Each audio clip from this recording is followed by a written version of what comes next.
Okay, welcome to my Zoom meeting. So, backgrounds. Your background is going to be limited by what we already discussed in our other episodes. One is your light source, and two is your camera angle. So once you have those two things figured out, now it's time to think about your background. And we're going to talk about two different lines of thought on this. The one is what you see here, your natural kind of background. And why I'm proposing this kind of background is because, in case people are watching this years later, we are in the middle of the coronavirus pandemic. Most of us have not had human contact with somebody for 3 weeks, and we're all feeling a little bit isolated. This is a nice way to extend hospitality and kind of be inviting someone into your home. And that's why I kind of like this idea. So to do that, though, of course, you have to be able to reflect your best, meaning you need to craft your background wherever you have it set up. So that requires maybe moving cords, doggy cages, bags of almonds, maybe even some of your art you may need to switch up. Or if you have a bookshelf behind you, put your more interesting books behind it, little stuff like that. So, and then another perk to doing this is that it can indirectly create a nice little interest in you.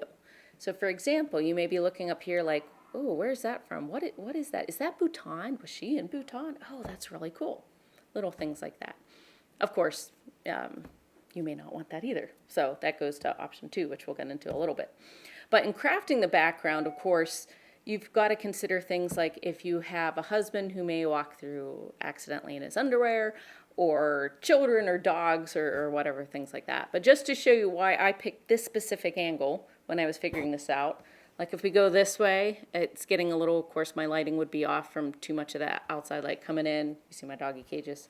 And then this gets into my kitchen, which I really don't really want to be people seeing my kitchen. It's not like the greatest kitchen in the world. So anyway, so those are some things to think about as far as crafting a background with interest, reflecting you. And people have actually said they like my background because it makes it feel like a little bit more life coming in. So now let's go to option 2, which is more simple.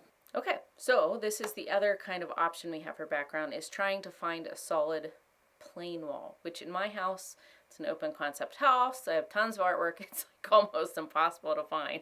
So this is a room actually with carpet on the walls. Long story, don't ask. And so that's the only clear space I can have. So for this to work, since it's not very big, I need to be as close to the wall as I can on my office couch here. So we have everything kind of closer to the wall. I'm cheating a little bit from what I showed you in the other video because I'm using actually a video LED little thing to help me with the light, because I'm not in front of my window. I don't have good light in here otherwise if I don't have that light coming down on me. So this is, of course, better when you need a privacy, if you're giving a discussion and you don't want anyone to be distracted by anything in your background. So all people can do is look at you. This is the type of option that you will want to go with.